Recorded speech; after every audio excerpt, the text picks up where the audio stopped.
Hello again, everybody, and welcome to episode 12, the Tommy Lysiak episode of Angles and Attitudes. He's John, I'm Mark. If you, your son, or your daughter ever played travel hockey, you've probably been on the ice with our next guest. We are very pleased to welcome Columbus Blue Jackets assistant coach, A-High Hall of Famer, Kenny McCudden. Kenny, thanks for joining us on Angles and Attitudes, and welcome. Thank you very much, Mark. Thank you, John. Hey, Kenny. Hey, we got so many places we can go, but like most things, we're going to start at the beginning. Give me a number. I mean, I know John's son, my son, were on the ice with you, starting back with the ice company, hockey schools, and those types of things. Did you ever sit and think about how many kids actually might have gone through that program and legit, had an impact on their lives? Well, first of all, I wanted to make an impact. That's number one, but and make an impact on the parents too, because they were trusting me for kids. But I actually had to put numbers together. When I was inducted January 27th of 20 there, with John, which was terrific to go into that class with John. That was unbelievable, Kenny. Yeah, I think about my career. I had to think about when I started out in '88 with Grant Mulvey, and then we opened up Midwest Elite in the old days. But I had to think back on not only learn to skate, but everything from learn to skate to midget major, and throughout the whole entire states and North America in general, with Canada and the whole bit. And I came up with, whether it's 2,000 over or 2,000 under, I came across 125,000 kids. Wow. Incredible. And Kenny, I have to tell you this, looking, of course, we know about the resume and everything. I mean, you've touched the lives of not only professional athletes, but like, again, guys like Mark's son, my son, Vincent, Jeremy. I mean, it's just incredible everywhere I go. And I've been out of it now for about 9-10 years. I go to a rink. I don't care if it's the Northwest Chargers or I go all the way up to Winnetka or on the South Side. Your name, my friend, pops up. Well, literally 7 days a week for about 10 and a half months for 31 years. And, I mean, that's a crazy amount of hours. I had my hip replaced about 5 years ago. And I probably needed that for 7 years as far as getting it done, but I was too young to get it done. But I adored every bit of ice that I got. I was on the ice this morning at 7:30 this morning. Wow. So working with every type of program, working with all sorts of kids, I think it made me the instructor that I became, and maybe the coach that I became. I always, if I can pass knowledge on to anybody that's coaching in any sport, it's put in the minutes. Minutes become great hours. Hours become, great weeks, and so on and so forth. But always going back to the younger groups, whether it's mites, squirts, peewees, that's going to make you the teacher. And the reason why you've got to convey differently for different age groups. And you honestly, kids can look through you when you're not the right coach and you're not prepared. No, great stuff. And we do some learn to skate. And actually, I was talking to Marty Dello. Were you on the ice? He said that Tori has been on the ice with you.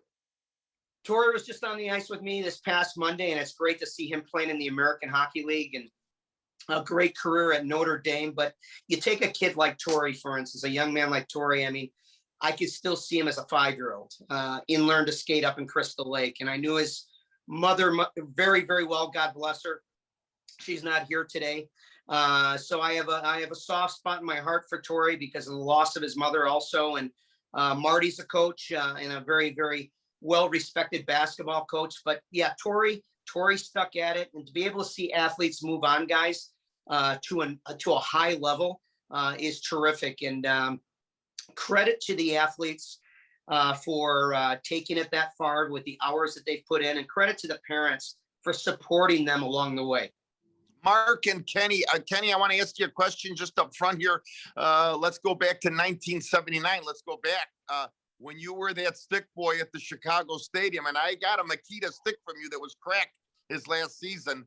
Did you ever think that you were going to have this profound, tremendous career on everyone involved in this game? No, to be honest with you, John, I wanted to become a trainer. I was working under Louis Varga and Skip Thayer.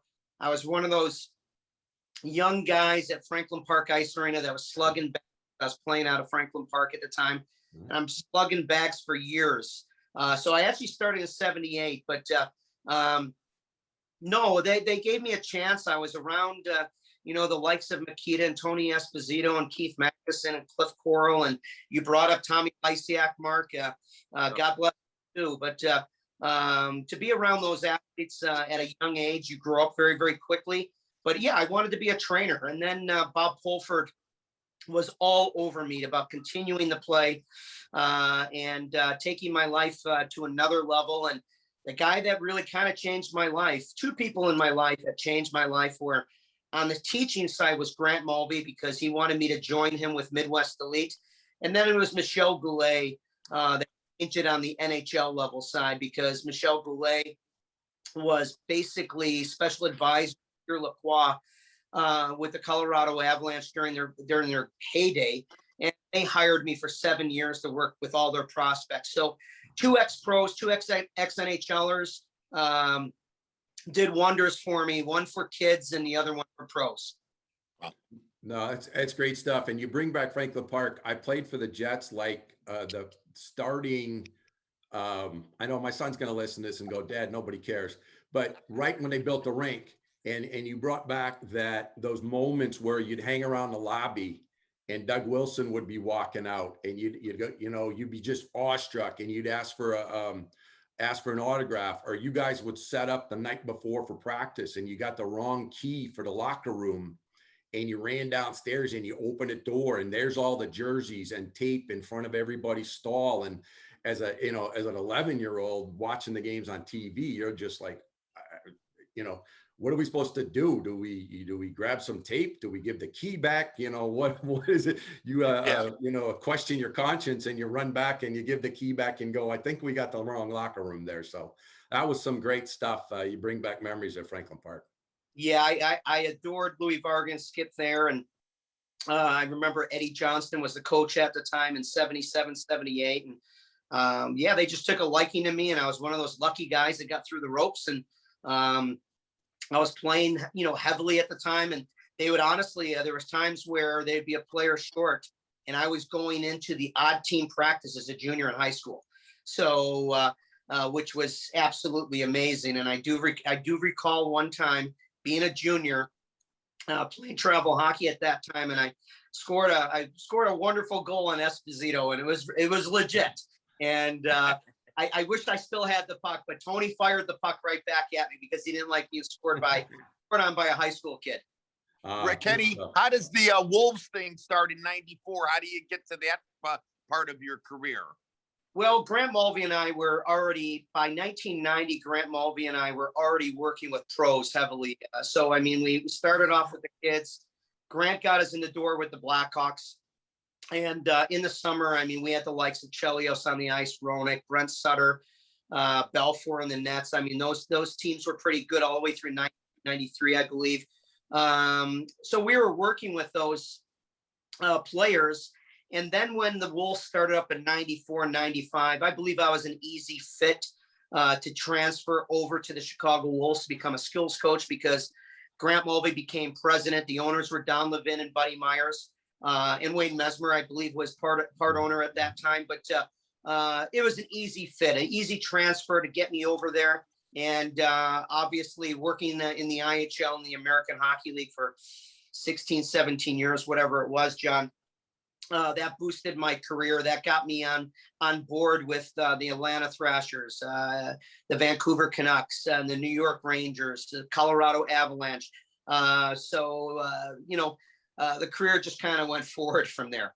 What surprised you when you started to work with pros on a regular basis? Was there something that you were like, man, I thought that they would have this skill down, or that they would be better skaters, or their hands would be better, or was it just all across the board? Well, you got to remember, when you talk about a skills coach, we're not teaching a pro player, Mark, to go through cones like a kid. We know that. I think I saw the game in a different way. And I thought I saw it in a strong way, to be a strong coach someday. I always felt that. I felt that even when I was playing, I felt like I had coaching instincts, even as a kid, as a freshman in high school. If you want to be a team leader, sometimes you have to coach a little bit and coach in drills. So growing up like that, I had that instinct in me. But no, I think what put me on the map, Mark, with the pros and the instant respect overnight was that my drills were very, very quick. They were very progressive. They had to do with the game and not reinventing the game. And that's the mistake so many coaches try to do to impress higher level players, whether you're working with the women, whether you're working with the men. They try to reinvent the game instead of just playing the game. And I always tried to study the players I was working with and work around those players. And I believe I had instant success because of it. It's a great point, because my dad was a teacher for 30 years and it's in our blood, in our family. And you can have skills, right? You have so many guys who go, well, how do you do this off the tee? And a good golfer just kind of goes, well, you do that. And he was like, no, I don't know how to do that. You need to teach me in a way that says, okay, if I'm 5 and I've been on a skateboard, I understand a skateboard and I understand a push. And now I can bring that to learning how to skate, and you being able to talk to somebody about what a drill does that's relative to what actually happens in a game situation.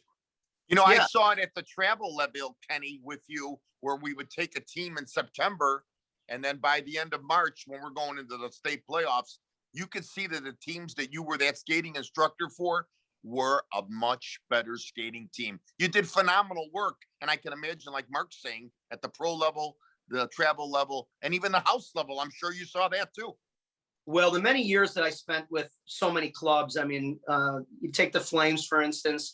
I was 17 years, 21 years with Crystal Lake. The Chargers, I believe, 9 years. Park Ridge, 12 years. The Mission, 12 years. I can go on and on and on. I mean, I'm leaving so many out, but my goal, guys, was when I got a kid at Learn to Skate and the pre-hockey level, back in those days, I remember 30 to 50 kids being on the ice for all those clubs. My idea was not only to make them all look the same and play the same and have that be the recognition, what you're just saying there, John, that they all look like they were better skaters, but I wanted the club in general to look very similar. So when you're grabbing those kids at the grassroots program, the fundamentals are the key. So there are so many coaches that have helped me along the way, like you guys, for instance, helping on the ice, or the guy opening up the door, the manager, whatever. There's so many people that helped me along the way because they had to kind of corral those kids for me to be able to work with them in the proper way. But yeah, it was big for me to turn a club around and make them into a high-powered skating club. And you, most of your time was probably spent overcoming that parent that claims development. But really what they're telling you is they want their Johnny to score 40 goals and don't see, to John's point, what September looks like. And you can look at it, the always trying to write, you go to tryouts and you're looking at an 11-year-old going, what's he going to look like in October or November versus what he looks like in August, because he's been on the ice for 3 skates and now it's tryouts. Yeah. I mean, I tried to leave the parents out of it because it's a kid's game. I had to think of myself as the coach and the orchestrator of the practices, and think about the kids mostly. I mean, my big thing too, guys, was my gosh, we know kids have an awful lot of distraction between the ages of 14 and 16. I wanted to keep them on the straight path.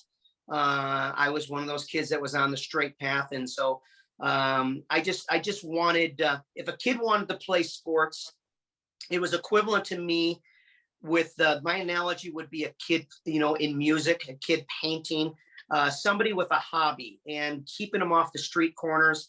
So parents and their children to play was a big thing for me, and I wanted to keep the kids in the game as long as possible to keep them right. No, Sure. that's great. And that's that passion that, like you said earlier, you can't fake it with kids. And No. kids know if you really believe in wanting to make them better in what you're telling them and if they follow that. So that's what happens on the ice is far transcendent to what you've done for those kids and those young men and those young women off the ice. So again, unbelievable thanks and kudos on that end. So if we can, I want to switch U.S. women, Olympics, 14, Sochi, some of the women I just finished because of the fact I have a daughter and a son. I'm trying to kind of give back all of those hockey years and time I spent with my son, trying to be a better hockey dad and read the Lamoureux's book. And I was wondering, did you get a chance to work with the twins as part of that 2014 team? Yes, very, very much so. I was hired by USA Hockey 3.5 years prior to the Sochi Olympics, and I would leave the Chicago Wolves often and leave for maybe even a week at a time. And I was very, very lucky that ownership and management, Kevin Cheveldayoff at that time was general manager of the Winnipeg Jets, would allow me to go and represent my country. And didn't know was I had never been at the ladies game at a high level like that. So that was really, really special because I had taught girls my whole entire life, but I have never taught ladies, whether it be at the college level, in a big group like that or on the international side. But to represent USA Hockey was huge. Yes, the Lamoureuxs were out there. Kendall Coyne was out there. Megan was out there. I mean, where that was so special was they were like sponges. There was not a time, if you're on the ice for an hour and a half with the national program, with the women's program, they didn't waste a minute. I mean, everything was just down to nearly a science. And when you blew the whistle, they would stop. There was never a puck ever shot. There was never a puck ever stick handled. They were so focused that that blew me away from day one. But I had a great question for Katie Stone, who hired me. Katie Stone is equivalent to Scotty Bowman. She's the most winningest coach in American history as a Division I woman. And she was the head coach. And Rob Stauber, famous goaltender, was the goalie coach. But I asked Katie going in my very first day, I go, Katie, can I call them girls? She goes, absolutely not. They're called ladies. So I thought girls because we're always calling the guys, even at the highest level, the boys. Yeah. So I thought I could call the ladies the girls, but that wasn't the case. But no, I absolutely adored being around that group. Got a silver medal out of it. Which really, what hurt me was probably the toughest loss I've ever seen and been around, being up 2-0 with 5 minutes left and losing that championship game to Team Canada. I always say the medal that night was the wrong color, but the next day that medal was beautiful because how many people get an Olympic medal?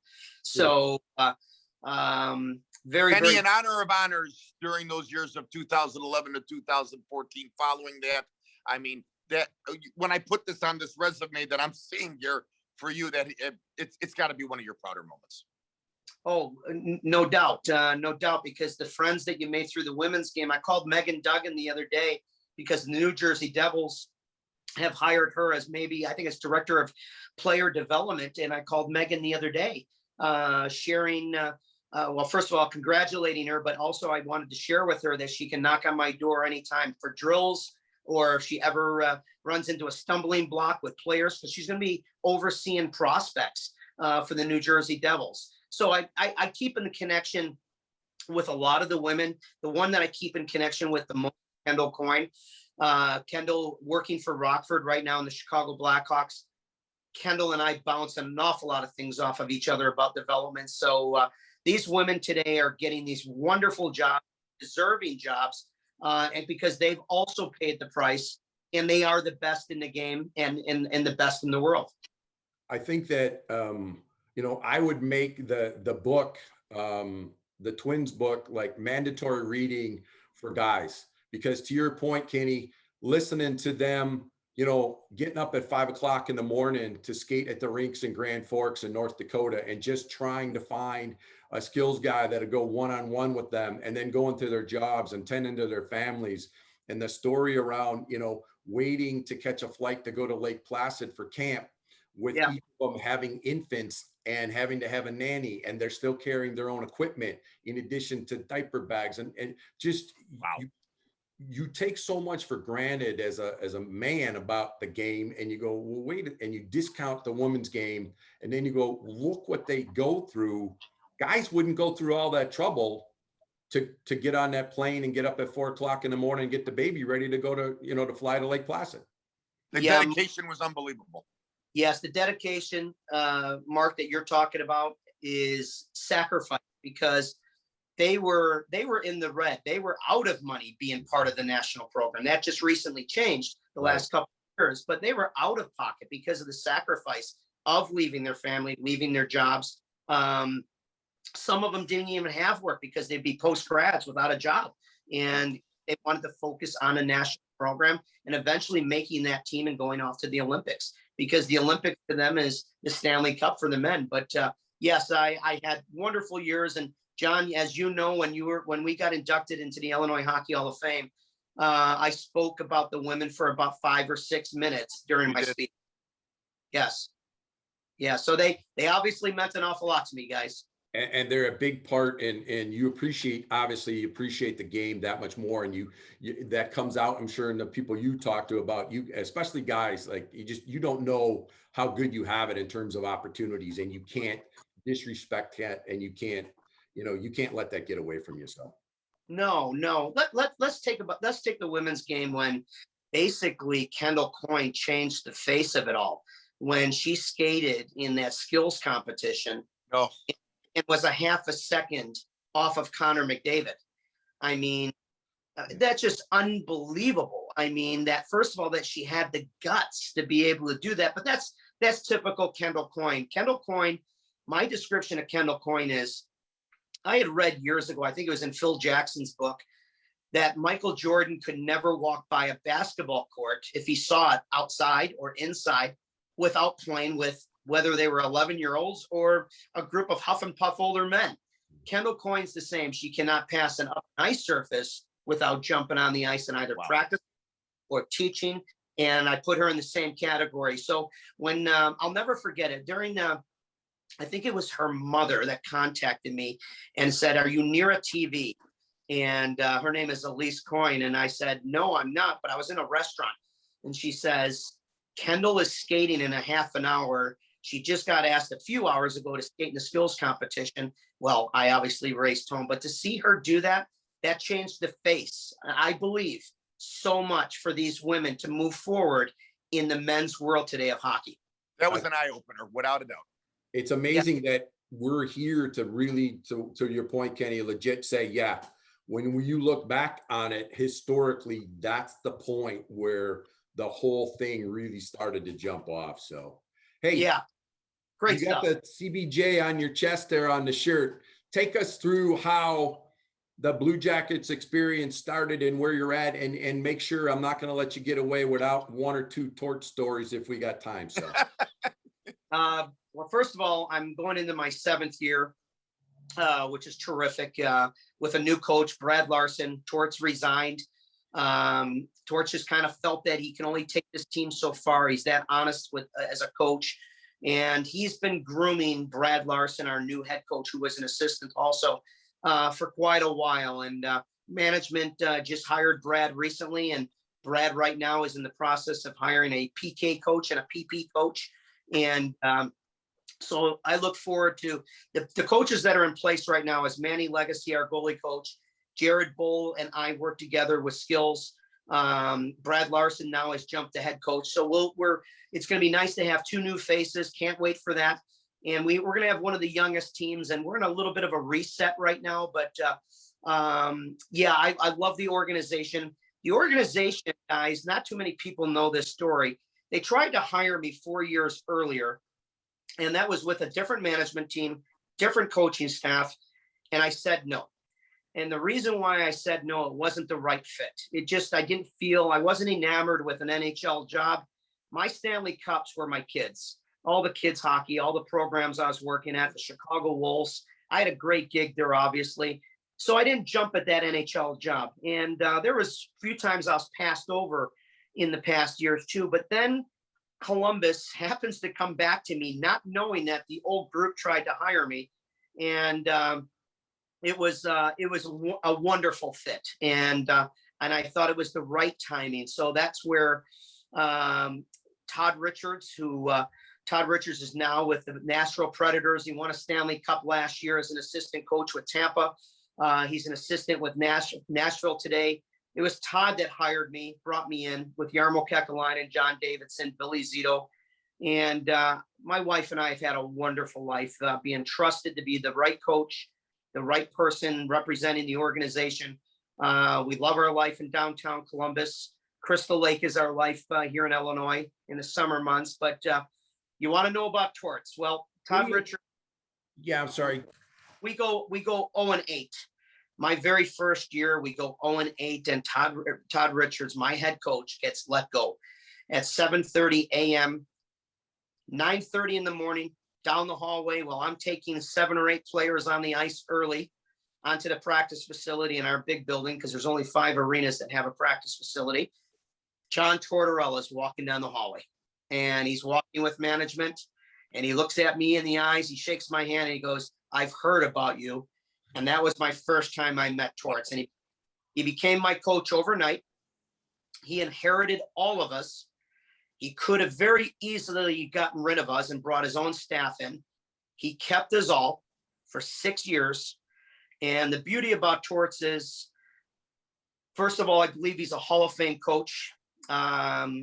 He is adored by the players that won a Stanley Cup with him in 2004 with Tampa, because he brought the Marty St. Louis out of their comfort zone, the Vincent Lecaviers out of their comfort zone. No different than what he's tried to do with Cam Atkinson, Nicky Foligno, Seth Jones, Zach Werenski, all the above.